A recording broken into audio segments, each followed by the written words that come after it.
Bienvenue à Malaisie.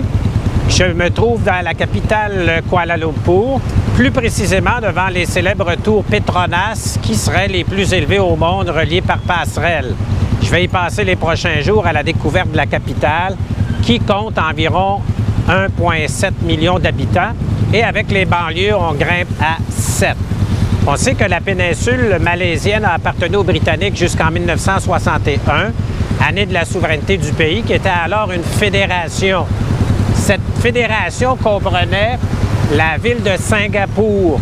Les musulmans de cet endroit ont voulu inventer des attaques à leur égard de la part des hindouistes pour se débarrasser des Chinois qui étaient estimés trop nombreux et mal leur en pris puisque Kuala Lumpur a décidé à ce moment-là de donner la pleine souveraineté à Singapour. Kuala Lumpur est une ville progressiste. J'ai rencontré lors de mon séjour à Raja Ampat des professeurs d'université retraités, des femmes, et l'une d'entre elles ne portait pas de voile.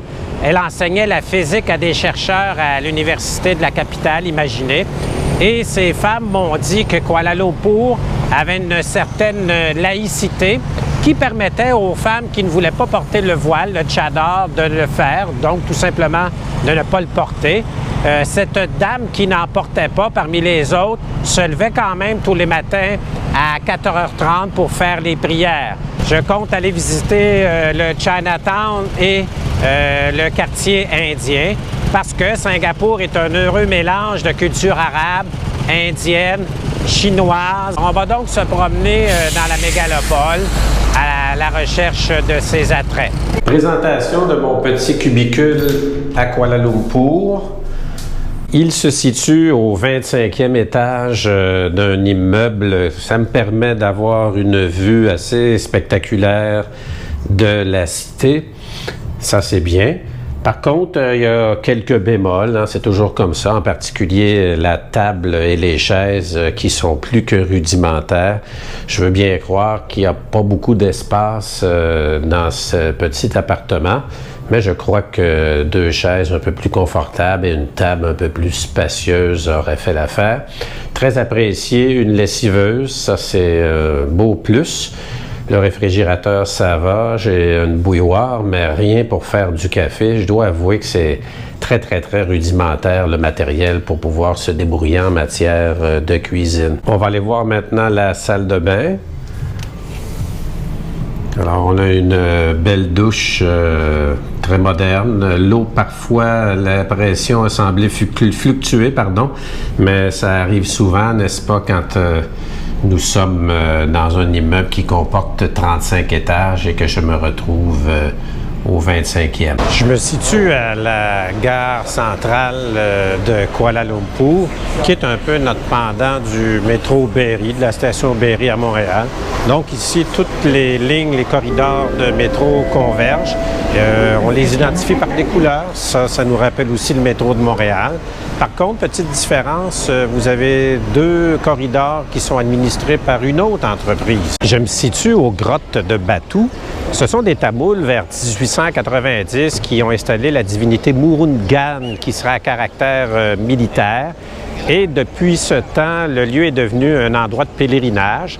Les grottes de Batu constituent le lieu de religion hindoue le plus important à l'extérieur de l'Inde.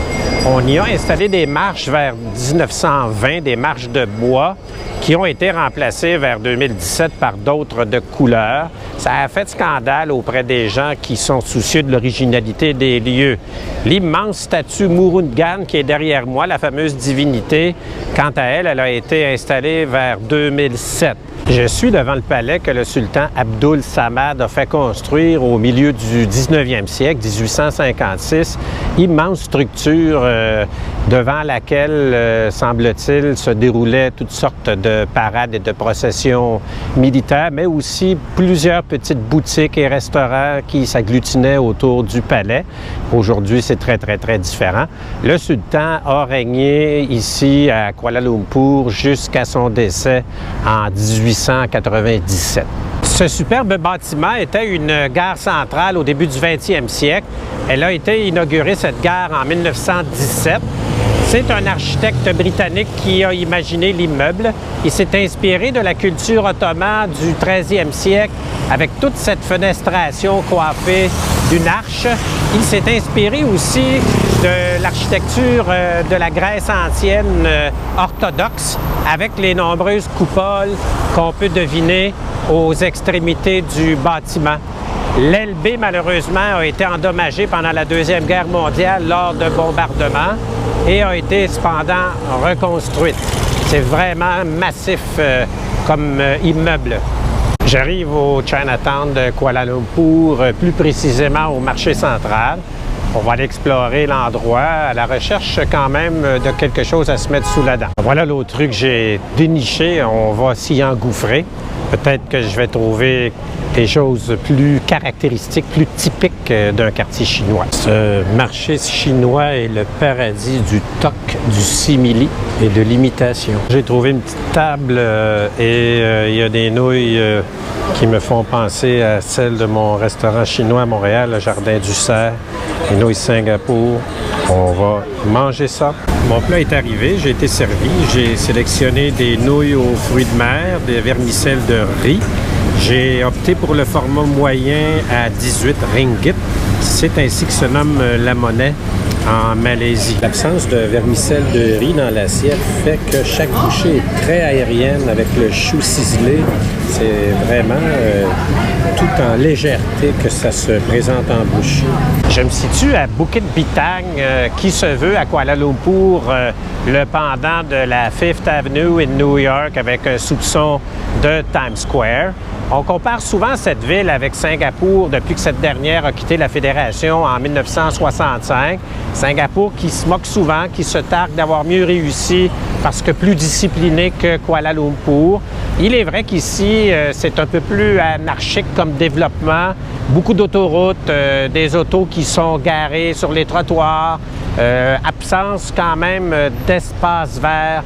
Par contre, il faut avouer que Singapour bénéficie d'un avantage géographique en étant au bout d'une péninsule qui donne accès à la mer. Elle a bien aménagé ses berges, a bien verdi son territoire. Toujours est-il que Kuala Lumpur connaît un certain développement, mais il est différent. Bienvenue dans le quartier indien de Kuala Lumpur. On se doute bien que dans un lieu semblable, les effluves de l'Inde enrobent, embaument tout le secteur et c'est très agréable de se laisser flotter dans ces parfums. Le quartier indien de Kuala Lumpur, c'est essentiellement la rue Brickfield et peut-être quelques petites artères connexes. Sinon, c'est vraiment cette rue qui est le cœur de ce quartier. J'ai mangé hier au Sri Pandi Curry House et c'était tellement bon que je vous amène aujourd'hui avec moi. C'est un endroit où on se sert soi-même et ensuite on paie à la caisse.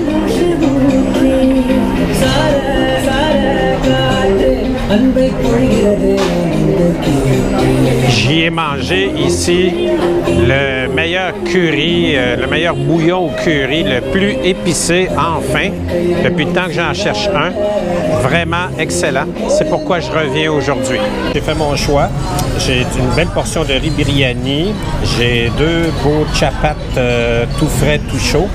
Du poulet sans eau, hein, j'ai bien précisé.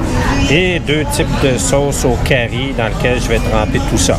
Ce plat m'a coûté 20 ringgit, ce qui tourne autour de 8 $. Le riz biryani est extraordinaire, absolument pas pâteux. Les grains se détachent l'un de l'autre aisément.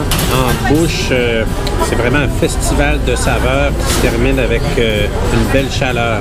Vraiment excellent ce riz. Moelleux à la perfection.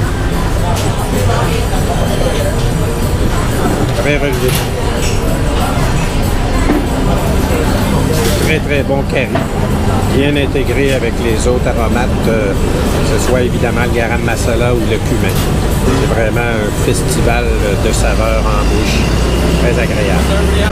Voilà, j'ai tout englouti mon repas. C'était absolument excellent. Bon, il y avait quelques os ça et là dans le poulet. Il faut se méfier, même si on nous dit qu'il n'en comporte pas. Sinon, les sauces étaient relevées. Celle au curry, vraiment excellente. Belle feuille de bananier sur laquelle on étend le riz biryani de notre choix. Je suis repu, je suis comblé. C'était vraiment très bon.